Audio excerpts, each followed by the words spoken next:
So you and your teammate have decided to compete in the DEKA FIT Teams competition. In this video, I'm going to give you a full rundown of everything that you're going to tackle out on course, how you're going to tackle it, how you're going to conquer it, the basic rules for the team competition. But first off, I just want to let you know that you're going to have a blast with your teammate. This was designed, truly designed for all levels of fitness and abilities, and you get to conquer the arena with a teammate. So here's your arena. All right, we've got our 10 zones, we've got our festival and spectator area. It's a blast for a spectator. They're going to be able to see every single thing that you and your teammate do today. We've got our registration area warm up. We've got our start line. We have our running track around the zones. So basically, here's what's going to happen, my friend. You and your teammate are going to park out here. You're going to come into registration. You're going to get a track baton because you're doing team competition. The timing chip's going to be taped around the track baton. Don't lose this. Very important. Again, if you get here early, come hang out, talk to people, listen to the music. It's an amazing day of celebrating fitness together. There may be some individual competitors still out on course. When it comes time for you to race, you and your teammate are going to come out here and hang out in the warm-up area, get yourself warmed up, get the heart rate up a little bit, and then you're going to be ready to get in the start corral. Now, keep in mind, we always run counterclockwise. No matter how the DEKA FIT arena is set up, if it's a square, if it's a rectangle, you're running counterclockwise. Zones 1 through 10 count backwards. 1, 2, 3, 4, 5, 6, 7, 8, 9, and 10.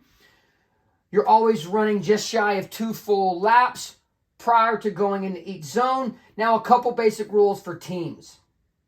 The first run, you both must be together. One of you's got the track baton, you're running together.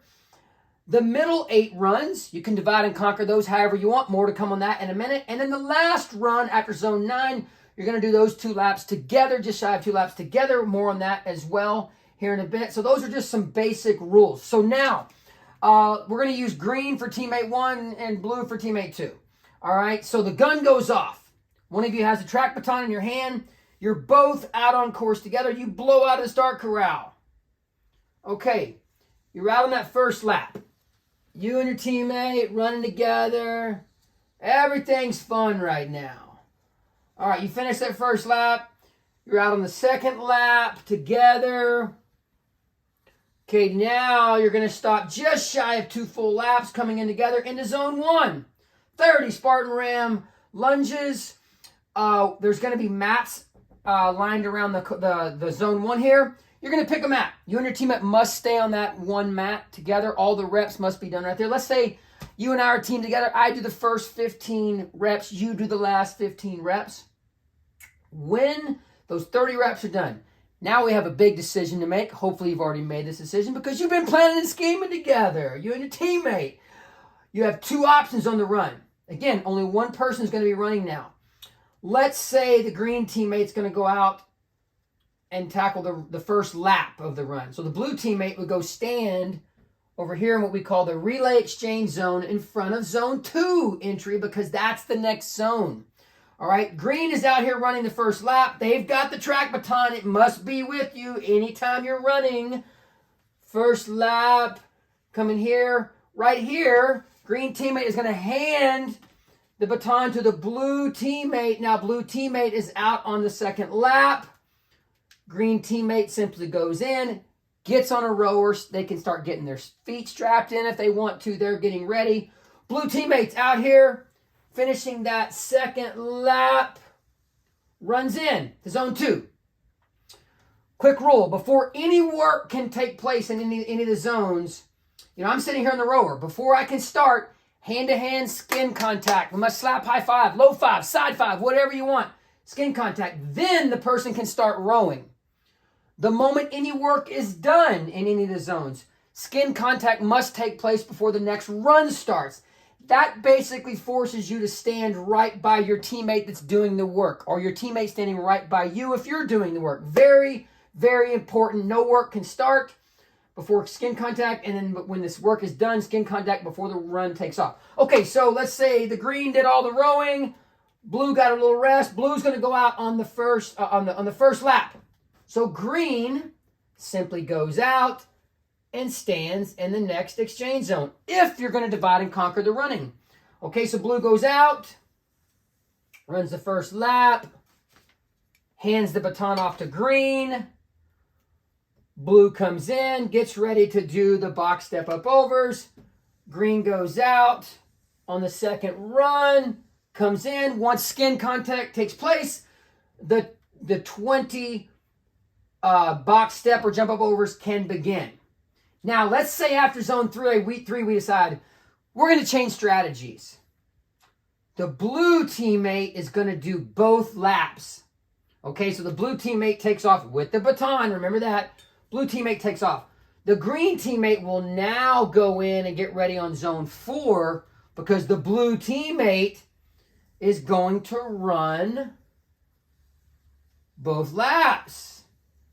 Second lap, stopping in and going to zone 4, hand-to-hand skin contact. High five, low five, side five. Zone 4 can begin. Med ball step throws on that mat. You're using that mat together. So long story short, the middle 8 runs, you have 2 options. One person can run both laps, just shy of both laps, 2 full laps. Or you can divide and conquer. One person runs the first lap, one person runs the second lap. That's extremely important.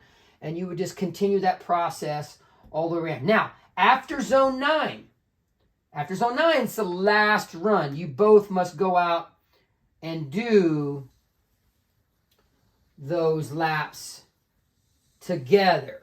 And after just shy of 2 full laps, you're going to go into zone 10 and complete your 20 Spartan Ram burpees. Let's say blue gets here early and green teammate's really struggling. They're lagging behind.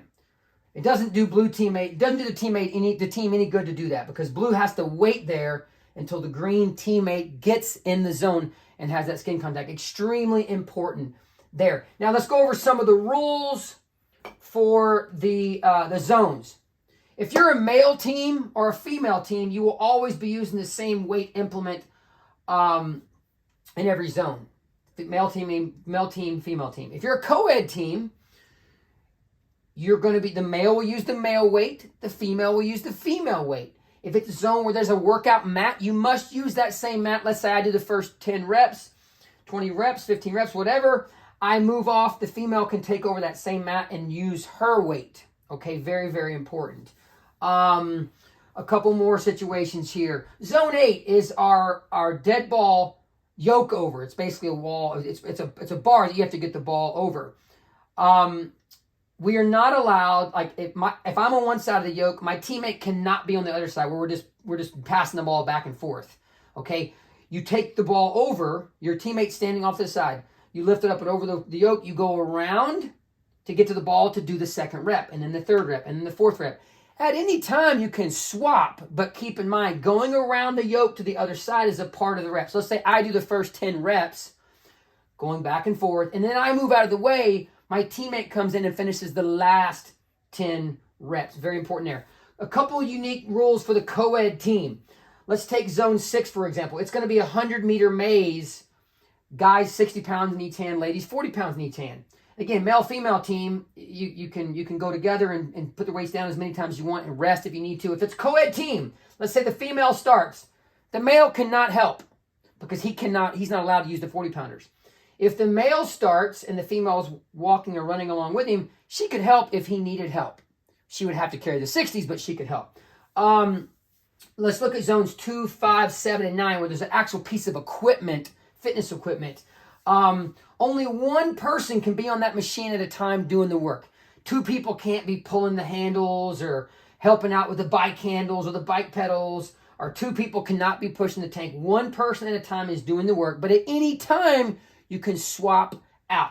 Zone 9, co-ed team, very important. The men would have resistance all the way up, both axles, resistance 3. Females, you'd pop it down for 2, a female team. If it's a co-ed team, let's say I do the first 50 meters, resistance 3 is the male. My female teammate comes in, she wants to do the last 50. One of us would be responsible for popping the resistance down to 2. There's going to be judges watching, but you and I would have to do that.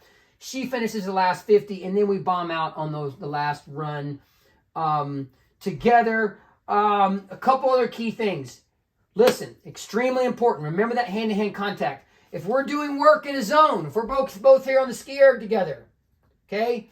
All right? I'm on the ski erg. You're standing right beside me with the baton waiting. You cannot be standing here. This is the entry and exit gate. You cannot clog that up. You need to stand right by your teammate because remember, you're going to have that skin contact. It's costing you time if you're anywhere else when that work is done. You need to be able to touch their hands the moment the work is done, and then you bomb out on the zone. Don't forget the timing mat. You got to have the baton when you're out there running. If you skip a lap on purpose or on accident, the timing team's going to immediately know it. You're going to get a penalty. Don't let that happen. And don't be out on the running track without the track baton. All right. It's going to be a blast. Thank you so much for trusting us with your fitness and bolting this on to your life, celebrating fitness with us. I hope you enjoy. If this is your first time, I hope you enjoy your very first time in the DEKA FIT Teams arena. If you come, join us a lot. I hope you enjoy it as well.